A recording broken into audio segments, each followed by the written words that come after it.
Tanggalin mo yung hawak-hawak mo, ma'am, ha? Baka may lumabas. Wait lang. Hindi, Galing ako ng party. Para maiwasan natin yung ipit-ipit. Hindi ano. Galing ako ng birthday party. Diyos ka Lord. Wait lang, baka may makakita. Kaya, formal na tuloy. O, ilang taon na po si sir? I'm 40. Yan. O, lamang si ma'am ng 4 na taon. Pero pwede pa to. Oo. Hindi, sabi niya kanina, pwede na 40 eh. Nakikinig ako eh. Oh, nakikinig si sir. Oo. Kagawad ito, sir, ha? Oo. Kunting mali mo Kagawad. lang. Ka. May anak ka? Sir? May anak po kayo? May anak ako dati, 4. Dati. Tapos hindi mo sila anak ngayon. Sa ex ko, sir. Ex ko. Oo. Anak mo pa rin yun. Wrong grammar kasi, wrong grammar. Yes, sir. Yan. Dapat. Oh, may tanongin Yes, kita sir. ulit. Anak ko pa rin sila. Oo. May anak ka? Putol-putol kasi. Yung ex ko po nanganganak, sir. Oo. Pero ikaw yung tumusok. Siya lang ang anak. Sir, Siyempre. hindi kayo kasal. Kasal kami noon. Pero almost 10 years na kami hiwalay. Pero kasal ka pa rin. Ibig sabihin, kahit di kayo nagsasama, may asawa ka pa rin. Oo. Yun, doon tayo talo, sir eh. Kasi pag ano ng senaryo ng buhay natin, tapos tayong lalaki, single, tapos yung partner mo nag-asawa ng iba, Ang hindi pa rin problema, pwede.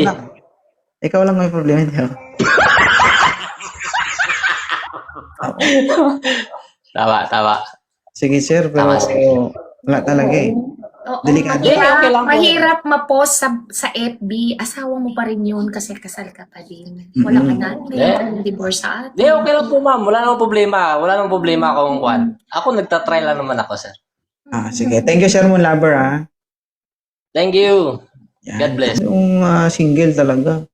Or byudo, di ba? So, walang sabit.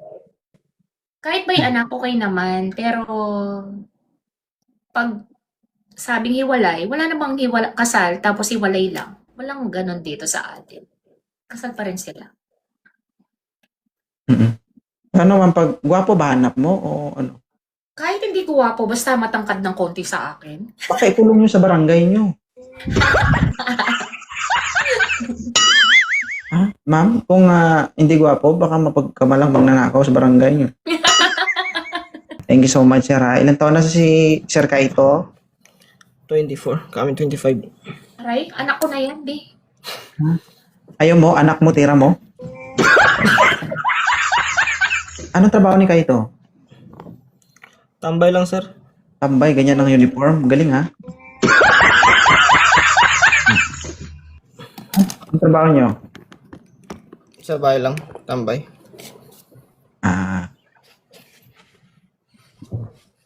Ano to sir eh? Oh, wala.